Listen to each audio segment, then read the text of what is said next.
Good morning and good afternoon, and welcome to today's webinar, our third in collaboration with Recurate, A Brand's Journey to Circularity. We've spent the past 3 weeks speaking with a diverse group of leading experts and leading brands to better understand how a brand can integrate circularity practices into their businesses, and also to better understand the resources and organizations available to you that can help support you on your journey. Our past conversations are all currently up on CFDA.com, along with some more in-depth interview with some of our speakers and panelists. So I'll make sure to forward you all that link after the webinar so you can catch up if you haven't been joining us. So for our third and final webinar in collaboration with Recurate, we're joined today by 3 leading innovators in the circularity space. Leo Bonanni, who is the founder and CEO of SourceMap, Annie Gallingswood, who is the Chief Strategy Officer at Eon, and Libby Sommer, who is the Director of Corporate Responsibility at Bolt Threads. Once again, it's my pleasure to introduce Adam Siegel, who is the founder and CEO of Recurate, who is going to be leading this conversation for us. Recurate is a platform that enables brands to integrate resale marketplaces directly on their e-commerce. Tomorrow, Adam is once again holding office hours, so he will be meeting with any guests who are registered or not registered for this webinar to answer your questions and discuss your goals as it relates to circularity, sustainability, and re-commerce. So I'll make sure to forward you his availability, and or if you prefer to email me directly, I can help coordinate a meeting with Adam. So for the final time, Adam, it's my pleasure to hand the conversation over to you. Well, thank you, Sasha. Thank you for being such a great partner and for hosting this series of events. I've definitely enjoyed the first 2, and I'm very excited for this one, given the topic. We are honored to be joined by 3 true innovators in the space. And what I'd like to do for just 30 seconds or so is to frame the conversation before I turn it over to them for introductions. As Sasha mentioned, this series of online events is specifically with regard to circularity or circular fashion. And it's a very timely topic because there seems to be a significant shift, momentum towards circularity. We heard from leading experts in the first call a couple of weeks ago from the Sustainable Apparel Coalition, Fashion Positive, and the Apparel Impact Institute, just kind of setting the landscape. An overview of what sustainable and circular fashion truly means. Last week, we talked with several brands that are leading the way in circularity and sustainability. But at the end of the day, we recognize that brands can't do it themselves. They can't do it alone.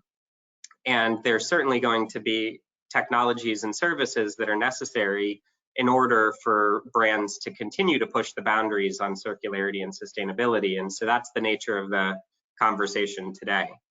Like I said, each one of the panelists represents a particular innovation, technology, or service that works with brands to enable sustainability and circularity. So with that, I'm going to turn it over to each one by one to quickly introduce themselves, and in particular, talk about what makes your organization unique and how you tend to partner with fashion brands. So Annie, I'll start with you. Sounds good. Hi, everybody. My name is Annie Gallingswood, and I'm the Chief Strategy Officer of a company named Eon that is New York based, but I'm over in California, in Oakland.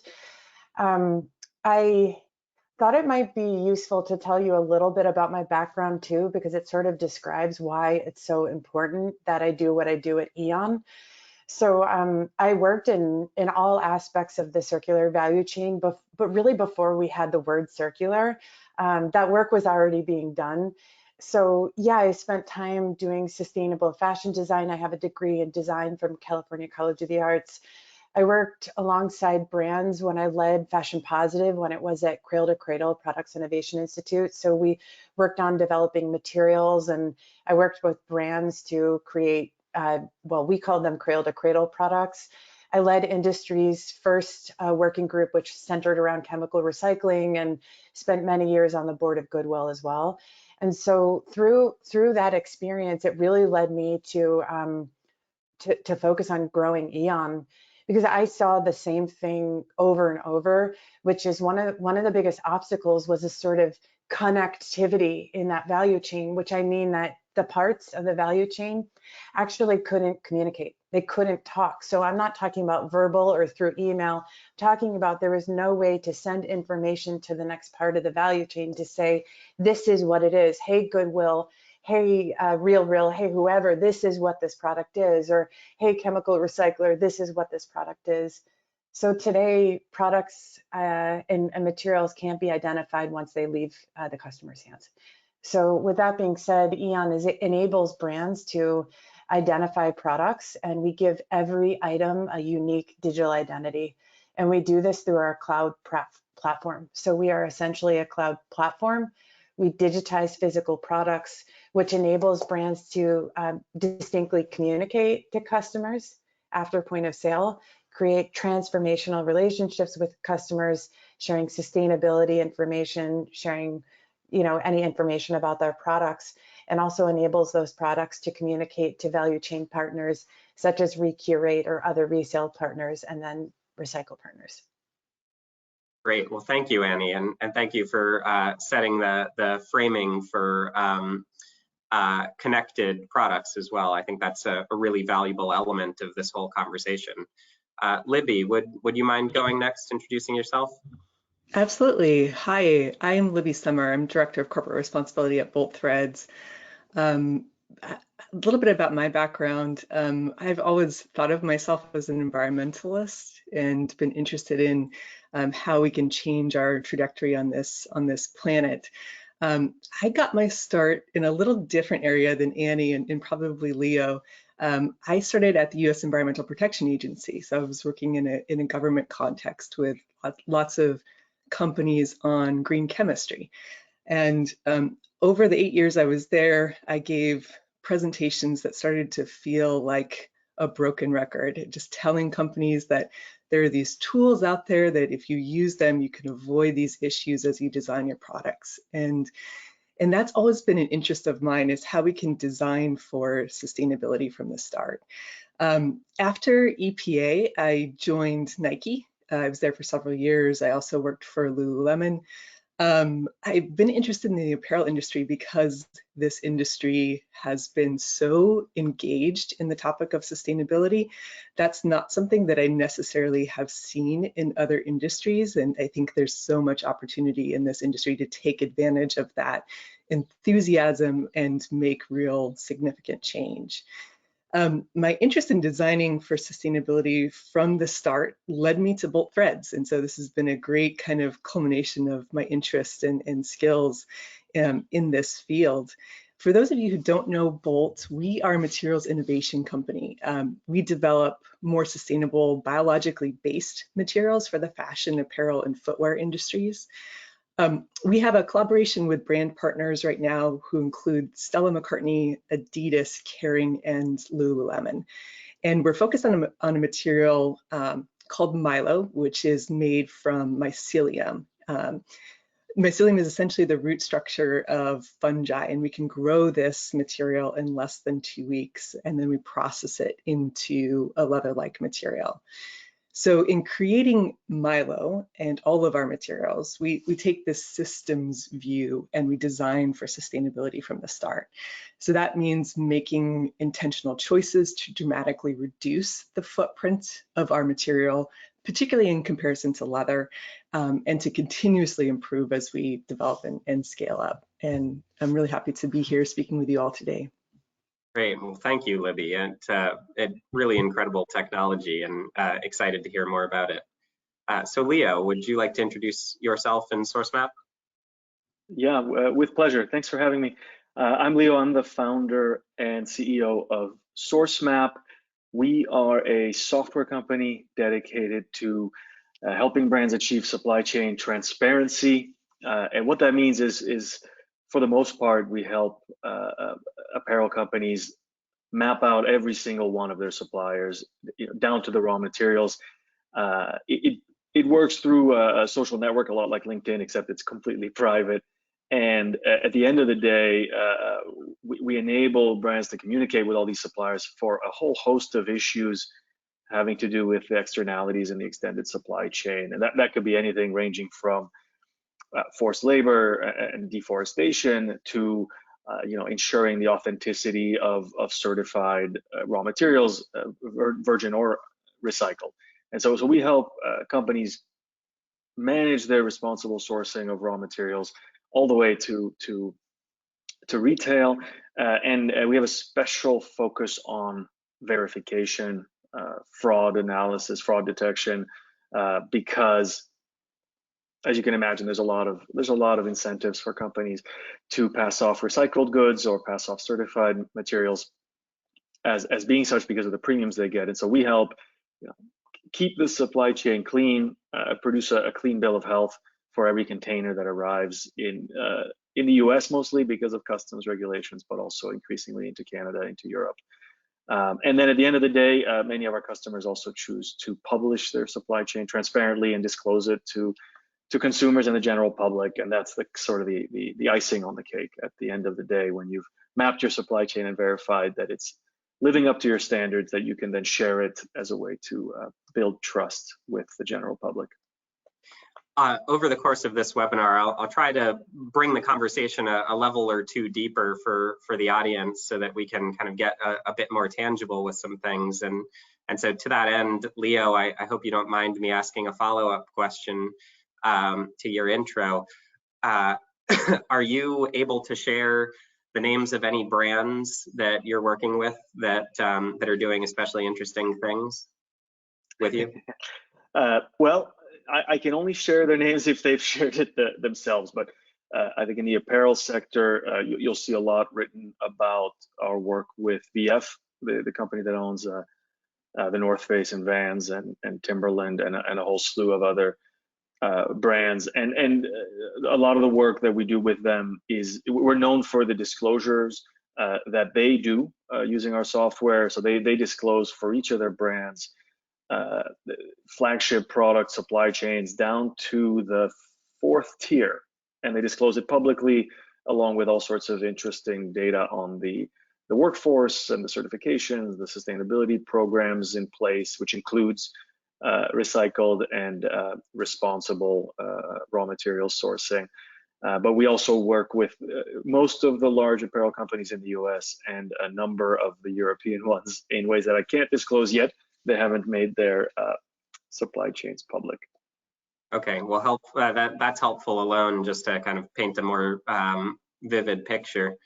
Annie, I'd like to go back to you to ask for your thoughts on the 2 or 3 companies, fashion brands that you think are doing the most innovative practices as it relates to sustainability or circularity, and of course you should put your lens of connectivity on that as well, and describe what makes those leading activities in your mind. Yeah, so this is a great question. It's a question I get asked a lot. And I think fortunately over the last 5 to 10 years, there's been so much progress that there's many more brands. Like, I can answer this differently now than I could 10 years ago, because I was reluctant to answer at that time. We work with Yoox Net-a-Porter. So Yoox Net-a-Porter is a company that owns Yoox, Net-a-Porter, the Outnet, and Mr. Porter. And what I love about them is not only do they have a very, it's a beautiful and profound sustainability and circularity strategy. It's public, so it really is based on craftsmanship, materials, people. And I've seen it and I've reviewed it and I've watched it being implemented.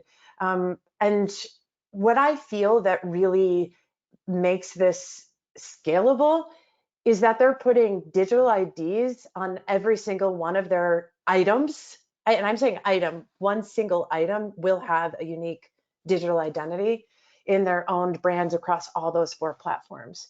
So what this will, and to me, that means they're the most innovative. They're one of the most innovative, because what the digital identity will do will enable all of the other work, and it will prolong that investment end to end. It will prolong that investment from traceability, transparency, any repair or resale models after point of sale. And that, to me, is going to not only benefit the industry and the environment, but also the company. The next one I would mention is Pangaea. I was a sustainability consultant, helping them launch that brand. And so again, I know them very intimately, and I'm usually wearing their sweats every single day. And that brand just has made, they just made science and sustainability look really, really cool and inclusive. And I always, despite really like being a part of that brand, like I also want to be a part of that brand. I want to be a part of the community, and they're also one of Eon's clients too. So, and that's public as well. So they'll be launching digital IDs in their portfolio as well. Yeah, going back to Ukes, if you don't mind, I want to drill in on that for a minute as well, and then Libby, I'll ask you the same question. So they are putting a digital ID in all of their products.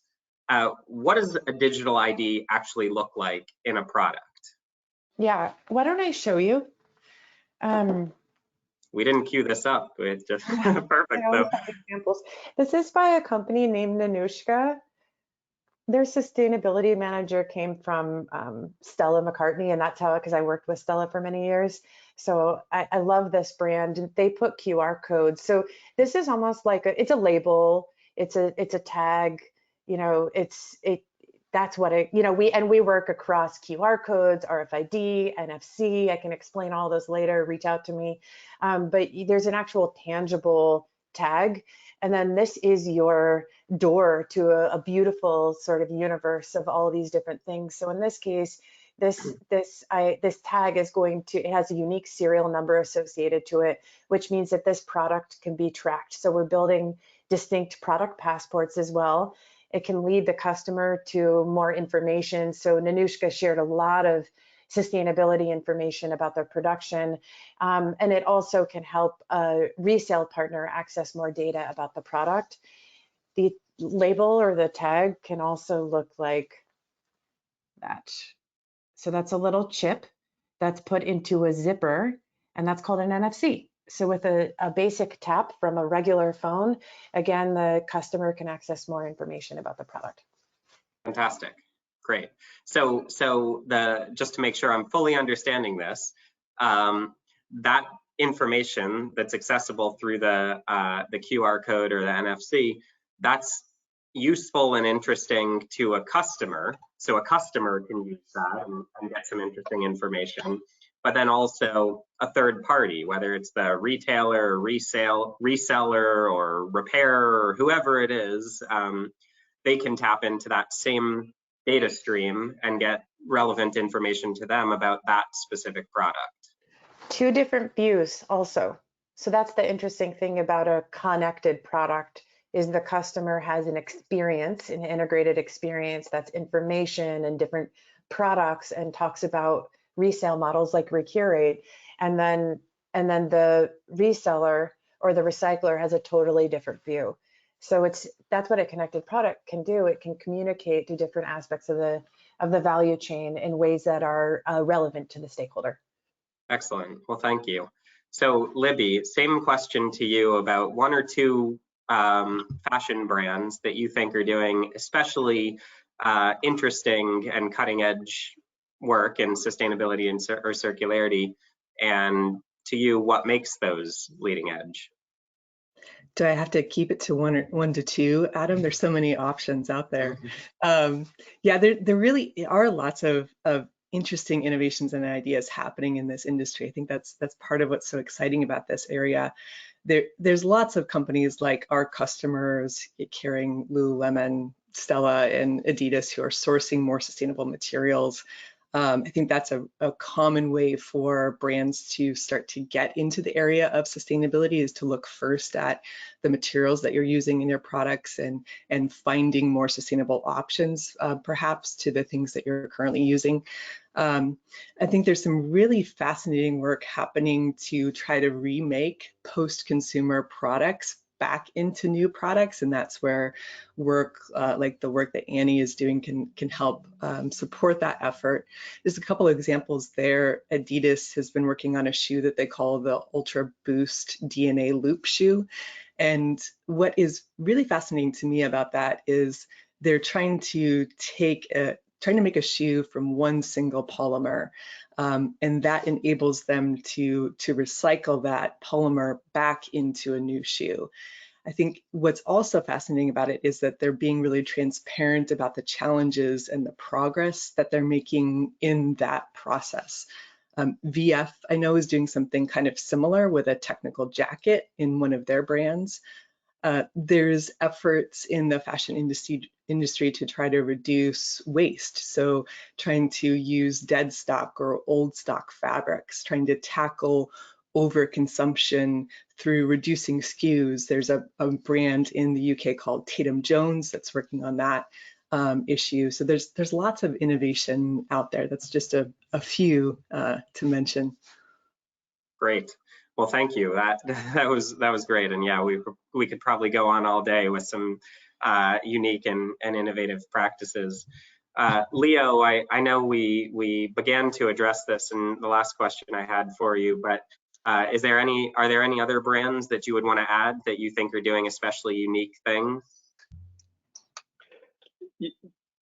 You know, I've been really impressed with the general desire to find responsibly sourced raw materials, and whether that means they're certified because of their, treatment of animals or agricultural practices, or because they're recycled standard certified, and there's a real desire to make sure that it is recycled stock and that it is coming from the right source, and to basically do that accountability. So we often find ourselves in the upstream side of the supply chain having to kind of archaeologically dig up that data to prove that this recycled nylon, this recycled polyester actually came from recycled feedstock at the mill, and we've seen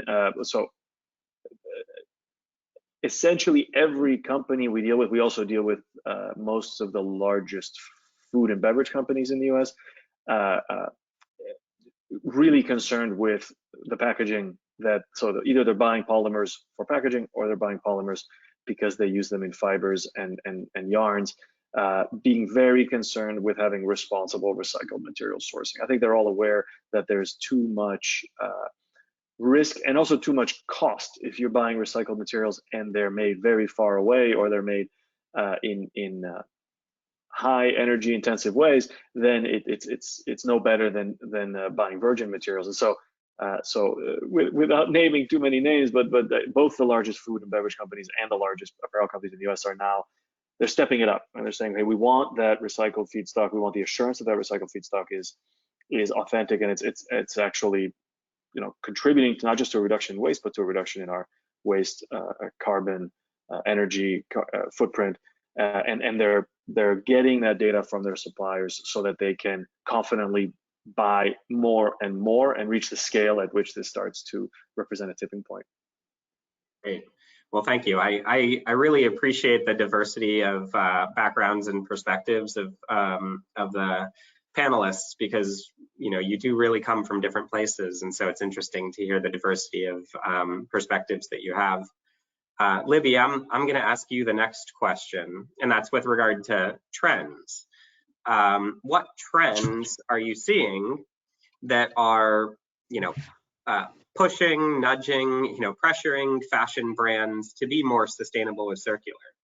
And I'll just say, one of the things that I certainly notice is that there's consumer interest. Consumers are certainly looking now for more sustainable products, whatever that might entail. And there's even a cohort of consumers that have vowed to only buy used products because they believe that's the most sustainable. So you can elaborate on what you're seeing with regard to customers, given your background at EPA. Maybe there's some regulatory trends that you're noticing as well, or maybe it's something else still. Yeah, there's three things that I thought that I really wanted to share with this group in this session today. I think the first is I see a trend of an evolution in thinking about sustainability. In the past, it's been focused on sort of a single attribute. You know, if this material is recycled, it's sustainable, or if this material is certified organic, it's sustainable.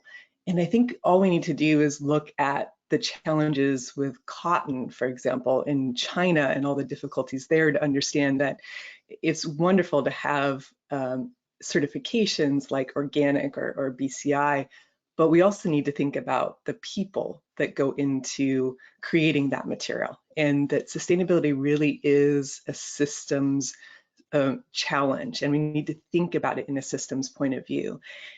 One of the ways that I think is really valuable to think about sustainability is this concept of planetary boundaries, or a similar idea that's called donut economics. These are both kind of ways of thinking about how do we achieve a balance in our impact? Because as people living on this planet, we will always have impact, but arguably our impact right now is too far out of balance with what the Earth can handle. So planetary boundaries, I think, is an interesting trend that you'll hear more about, and it's worth reading about. The second area is the recognition of systemic racism and how we need to address that, both in our own operations and in our supply chain. I mean, we are such an international industry. There's not many companies that really have a supply chain in one country or even one region. And so the challenges that garment workers have seen due to COVID and you know, missing pay, for example, the awareness and recognition we're seeing around racism in our own operations and the need to address that, I think, is a really important trend. And that connects to sustainability, because sustainability, again, is environment, but it's also people too, and we need both of those things at the same time. And then the third area or trend that I wanted to mention is greenwashing. And I'm hearing a lot of murmurs that the EU and the US are going to start to step up their regulatory work around greenwashing. I think we'll probably see more work around like net zero, carbon neutral kinds of claims. That's some of the murmurs that I'm hearing from colleagues and connections in both the US and the EU. So that's something to pay attention to. Great. I appreciate that kind of broad lens. That's a really valuable insight into where you see things going, and it paints a pretty clear picture of the direction that we all should need to be marching. Leo, is there anything that you would want to add to that in terms of trends that you're noticing? Yeah, I second everything that Libby just said. I mean, I think I've spent an inordinate amount of time testifying to Congress or talking to Canadian trade representatives in the last few weeks, specifically around forced labor. And it is clearly the #1 issue that people feel, I think both consumers and brands, that they do not want in their supply chains, and they want to be on the right side of history when it comes to that one. And so helping regulate and enforce the regulations, it takes a complete shift, right? The old model of certification and audits is really sample based, and it's from a world where there wasn't computers and there wasn't the internet. And so we have to, if we want to be sure that practices are being met at that level, at that degree, to know that you know each container has a clean bill of health, then we need complete coverage, and we need platforms and solutions and data driven approaches that aren't as corruptible as a sample based audit would have been in the past. So there's a huge shift and a huge interest from both private and public sector to enforce living standards in supply chains, and that's certainly a key driver of SourceMap's mission.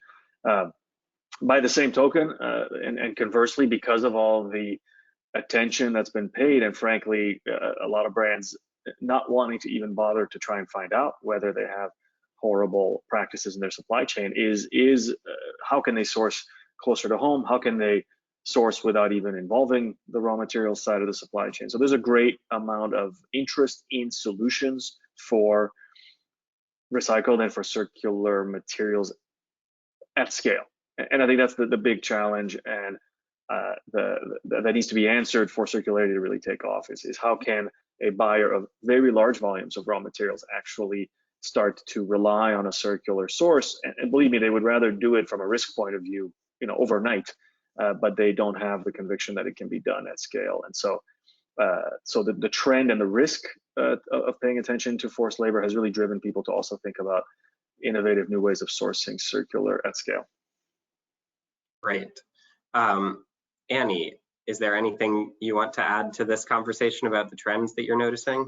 I do. And I also just want to second everything that Leo and Libby said, and just appreciate that Libby kicked us off in some really important topics about inclusivity. And I also feel like this is a really important time where the definition of sustainability is finally expanding beyond, the historically white-led movement. And for me, this journey began, it should have been further back, but I remember just being several years ago at a conference in Copenhagen and just looking around and seeing mainly all white people and being like, where is everybody else? Like, where are the workers? Where is everybody? And we're making really important decisions about people's lives, and not everybody is at the table. And so this last year, I'm just so excited that the vision for sustainability has really expanded to be much more inclusive, much more representative across race and gender and communities. We still have a lot of work to do, and I'm turning to leaders like Dominique Drakeford. She has an amazing podcast that she did with Kestrel Jenkins called The Root. I'm sort of obsessed with Nico Underwood, who is the founder of Oak and Acorn. So I'm looking to these leaders to get inspiration and to really follow them, to follow their lead and how to basically be more integrated, So I just want to pay homage to that and know that there's a lot more work for us to be doing here. And the other thing I would say is I'm seeing a lot of traceability. I'm seeing a lot of it. And there's a lot of really important reasons to that. And that also goes back to the people, so I'm just really grateful for the traceability solutions like SourceMap, like Textile Genesis and FiberTrace, who are working with brands who are trying to see what's there and trying to resolve what's there as well. Well, thank you all for that. Truly, that was a great conversation. And Libby, I appreciate you for kicking us off in that regard. It makes me want to shift around the questions that we pre-prepared. And Libby, if you don't mind me taking the first two, maybe I'll add a third of the topics that you brought to hand. The first being kind of planetary boundaries, and the second being race and inclusivity, but maybe adding what Annie just mentioned as well around traceability, maybe transparency in the same vein. Those are three big topics. And of course, all of the folks on the line right now work for fashion brands where they're thinking, I have a million things to do in the midst of a global pandemic. Our world was disrupted last year and continues to be. So I unfortunately probably can't solve all of the world's problems myself. So given that, what specifically should I be doing in my role? Or where can I start, or what steps can I take?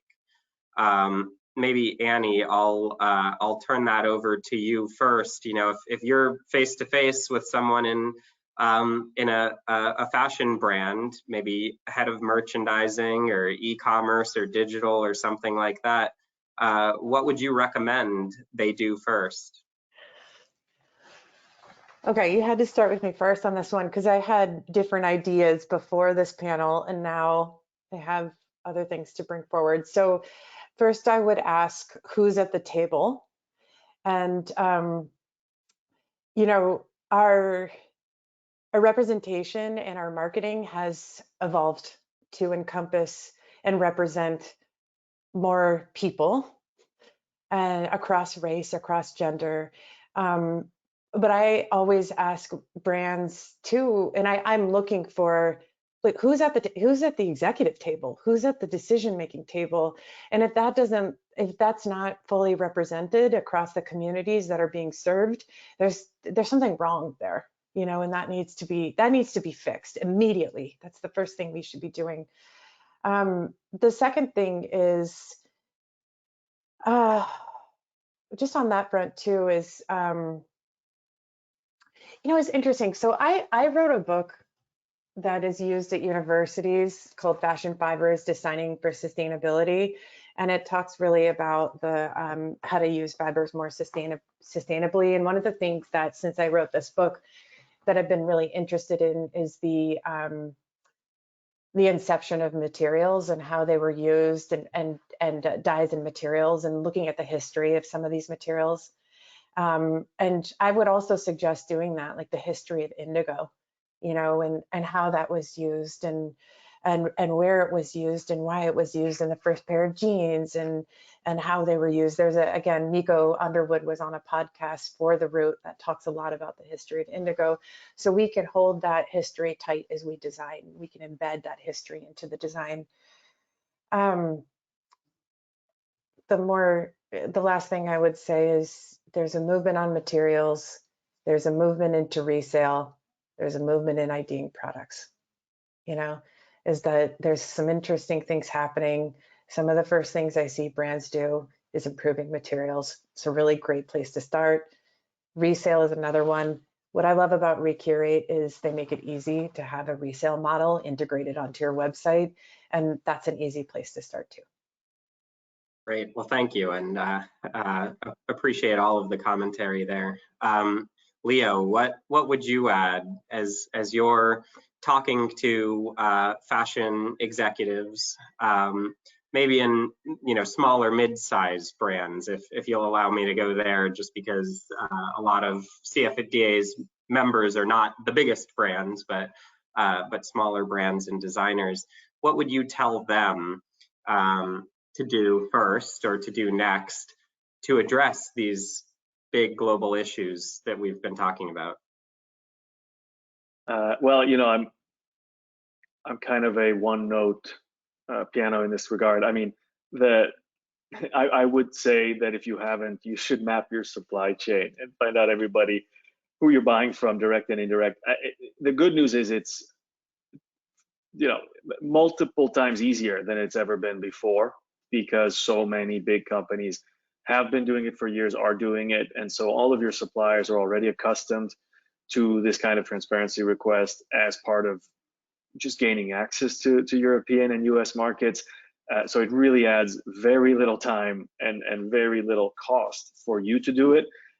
And the benefits in terms of operations are phenomenal. I mean, during the pandemic, we had customers that were able to immediately reach out to suppliers in tier 2, tier 3 of their supply chain, make sure everybody was doing okay, and essentially do it all automatically. So they had immediate understanding of where they needed to invest time and help people out. It's also obviously a good way to de-risk your supply chain, make sure you're not doing anything that doesn't live up to your standards. And then I also think it's about to become required by law. So it's never too late to start mapping your supply chain, finding out all the people that supply you with the products you sell. Well, maybe it will be too late if it's required by law and you haven't done it by that point. So if you don't mind, maybe this is an opportunity to do a slightly deeper dive, Leo, just to make sure I understand what you say when you say map out your supply chain. What does that actually look like in practice? You know, I'm a smaller or medium sized brand. I know my cut and sew factory, but besides that, probably not much more. I work with you or someone else? Is it that I send an online questionnaire to them asking who they source from and kind of trace it back in that way? Or like walk us through the mechanism. Yeah, you probably have a bunch of information you need to collect from your suppliers who supply you directly anyways. Like you have to get them to provide you with their information on the fiber content and other regulatory data that you're going to put on your hang tag. You probably want them to sign a code of conduct that you have. You probably need to know who to talk to, like what are the contacts at the various factories. So essentially, we piggyback on that existing process where you invite your suppliers to answer these requests for information, really as a part of doing business. And then we add a few key steps, which is basically, tell us who you buy your subcomponents from. So if you're a cut and sew, where's the fabric? Where is the trim? Where are the finishes? Are there any embellishments or subcontracted steps? Do you know your dye houses? And in many cases, your suppliers will know all that information because they've already had to collect it and report it to their other customers. In other cases, they might have to invite those suppliers into SourceMap to ask them directly there, or they can work in teams to compile that information. And these days, because of a significant number of apparel-related materials that are on the Department of Labor's list of the products of forced and child labor, we also require that we go to the raw materials origins for those high-risk materials in those high-risk countries.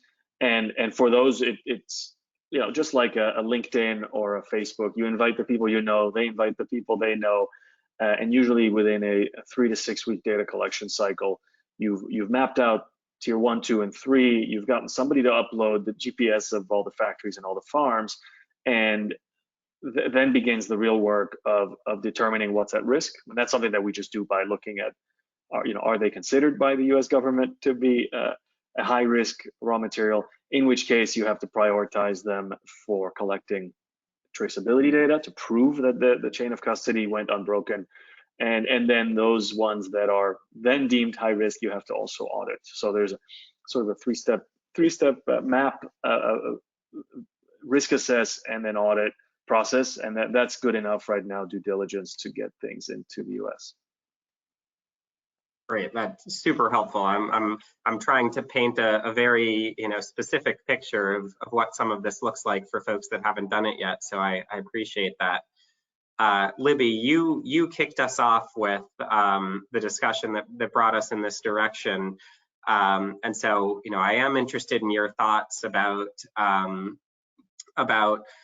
what you would say to a fashion executive in terms of your recommendation for what they need to do to begin addressing these global challenges from the seat that they sit in. But just before that, I'm going to read one comment that we got through the questions. They said, not really a question, but I really connected with everything Libby spoke about.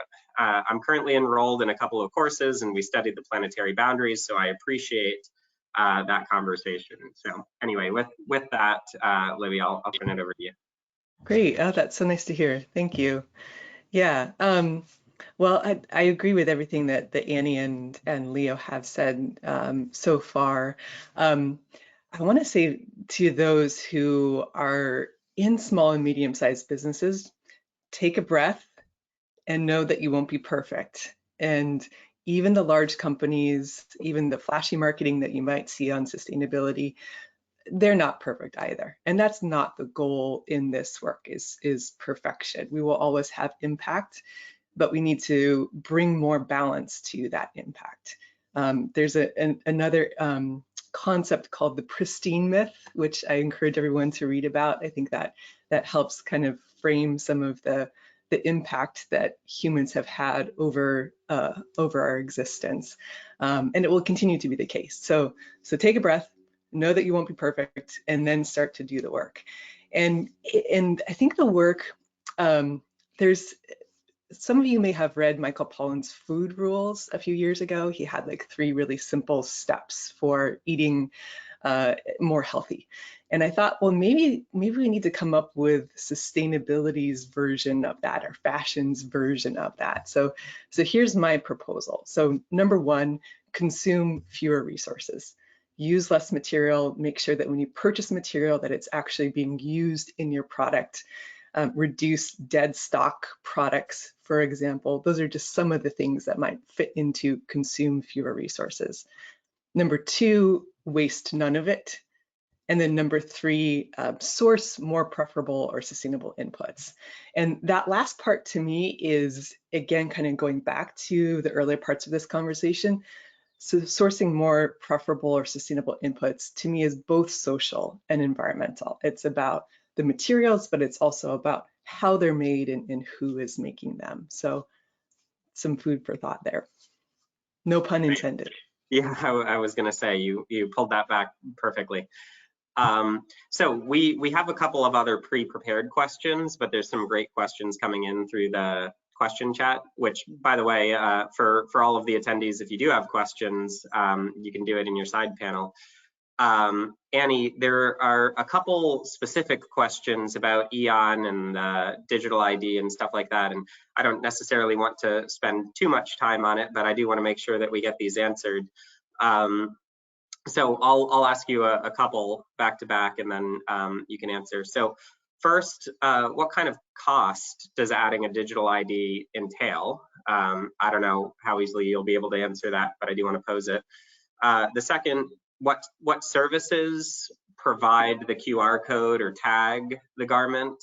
So I guess who they would need to work with. Is it you or is it someone else to provide those tags? And why don't we start there with those two? Yeah, and I can just talk quickly in a high level, which is that EON is more than a product cloud platform. So we really support from inception to customer engagement. We support brands and designers in creating that vision. So really the cost will vary depending on how many items that you've produced. And I would say at this time, if you're interested in working with us, it's a very good time because we can make it meaningful for you. We can make it totally possible for you to work with us at this time. And it really is dependent on a company size. It typically, look at the cost of a trim. Part of what my team does, so I oversee our account team, is we work directly with brands and designers to coordinate between the trim supplier to identify the right trim, such as the QR code or the tag, like the NFC, the right one per product. And then we work with marketing and e-commerce teams to make sure the customer engagement strategy is done, and then work with the factory to associate the labels. So we have established processes that make it easy for brands and designers to work with us. And our vision is that every garment has a digital ID. So it's just not different than what you know today, because there's a tag that comes with the garment. And so it's just elongating and keeping that tag associated to the garment to get sort of much more benefits, than we would get without it. Great. Okay, well, thank you. That's perfect. And Libby and Leo, I'm going to ask you this question. Maybe it's a bit philosophical. It's certainly relevant to the fashion industry, but I have a feeling it might be difficult to address, which is the most sustainable thing is to make less and buy less. How do you deal with that premise when the goal of companies and organizations is, of course, to make money, if nothing else, to support their own employees, but of course, the intrinsic objective of most organizations is to grow. So with that in mind, how do you think about planetary boundaries and the big, planetary scale issues, given that the incentives are really disaligned? Libby, do you want to take that first? No, I was waiting for Leo to jump in there and try to tackle that question. I mean, yeah, that's the great question. That's a really difficult question. It's the right question to ask, and it's a hard one to answer. And I think that is a bit of a theme in a lot of areas of sustainability. We don't necessarily have the answers right now. And that shouldn't stop us from trying to start to build a muscle to try new things that might feel a bit risky and different. I think one area that I touched on a little earlier that connects to this idea of reducing consumption is reducing the number of SKUs that you have. I think that there's been some interesting examples with smaller brands where they've limited the number of SKUs, and that's also decreased the dead stock product that comes back to them at the end of the season. My sense from my experience in this industry is that there really isn't a brand out there that couldn't benefit from trying to tackle that particular issue of dead stock or imperfect product. And there's also groups like the Renewal Workshop, for example, to help address some of those things. So just starting to try new ways of supporting your business that aren't in this typical cycle of growth and overproduction, I think is the step that we all need to take. And as we try out these new ideas, we'll get better at it. Leo, interested in your thoughts, and then Annie as well. I think we have a lot. So a lot of the places where I work and I'm privileged to work and help, people do not have an overabundance of things. I think that's a very narrow slice of the world that is overabundant. The vast majority of the world needs far greater access to most types of resources and better livelihoods, better jobs. And I see, the great thing about supply chains that are global is that they have brought a vast majority of people out of poverty. Where poverty decreases, women's rights improve, education, life expectancy, environmental degradation goes down, and use of land goes down, agriculture intensifies. So I'm a big fan of global trade. I'm a big fan of taking people out of poverty, giving them access to resources that they need. And I think that should be, frankly, the focus of people in well-to-do parts of the world. Right. Yeah, I appreciate that perspective as well. And Annie, you want to round us out? Question. Sure. So currently, we take more resources from the planet, which she can naturally regenerate, right? Fashion industries taking much more. So the idea is, how do we more appropriately balance that out?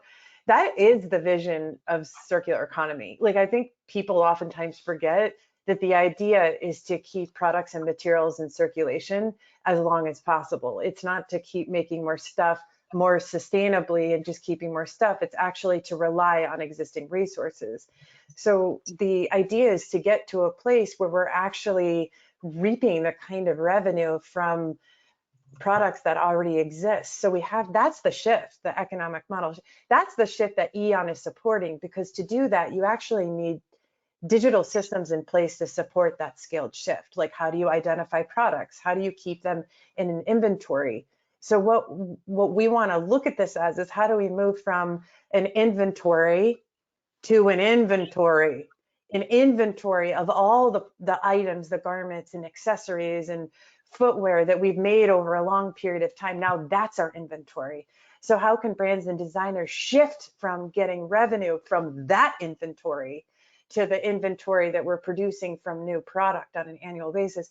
And I think, like, just to reflect what Libby was saying, like, let's relax. Like, it's exhausting producing all this stuff. Designers have so much on them creatively, and so it's just like, let's look at how to really amplify what's already there, right? And that's the model, is to move from generating revenue from that's what's existing. So to make that, to bring brands and designers much more incentive to doing this. Now, just going back to who Adam is, like, Adam has a company that will recurate, that will help brands and designers do this much more effectively, and Eon can support that shift too. Well, thank you, Annie. I didn't plant you there intentionally, but I appreciate the shout outs. And there's something that I want to add to this conversation. As the moderator, I try not to add my perspective, but before that, I feel like also part of my role as a moderator is to relay the shout outs. And one of the folks put in the chat that they wanted to send a huge applause to you, Leo, for bringing this conversation again back to inclusivity and pointing out that you know, the abundance of resources is not split evenly amongst people all around the world. So I think that's really important to remember and recognize, and maybe that's the connection between the first 2 points, Libby, that you brought up earlier in this conversation. I love what you just described, Annie, in terms of this inventory that exists in the world. I call it a virtual inventory. You know, it's in people's closets, under their beds, in their storage units. You know, a lot of it's perfectly good stuff. It's already been produced. It's not going to require virgin resources, materials, significant energy, or anything for someone else to be able to enjoy that as well. And the great thing is now with Poshmark, ThreadUp, The RealReal, and others, they've proven that there's serious business to be had for getting that stuff back into circulation. And so, of course, that's the trend that we're riding on with Recurate, but bringing that the benefit of that second, third, fourth, fifth sale of your product back to the brands. So just wanted to be sure to add that. So we have just a minute left. We've covered some big, hefty topics, and we've also talked about some very tactical ways that fashion brands can engage. But I want to just ask each of you, maybe 30 seconds closing. Is there anything else that you feel like you're itching to get out but haven't had the chance to in this call?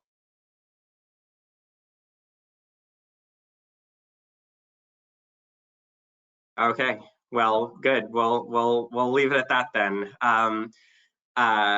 When we first envisioned this conversation, it was going to be about innovations, technologies, and services that can help make fashion brands more sustainable. I think we've definitely hit on those points, but we've also leveled up a couple of times or a couple orders of magnitude to really talk about these hefty issues that should be resting on our shoulders, because we do have significant contribution and opportunity to improve them. So thank you, Leo, Annie, and Libby, for taking us through this journey over the last hour, and for CFDA and Sasha for allowing us the space to have this conversation.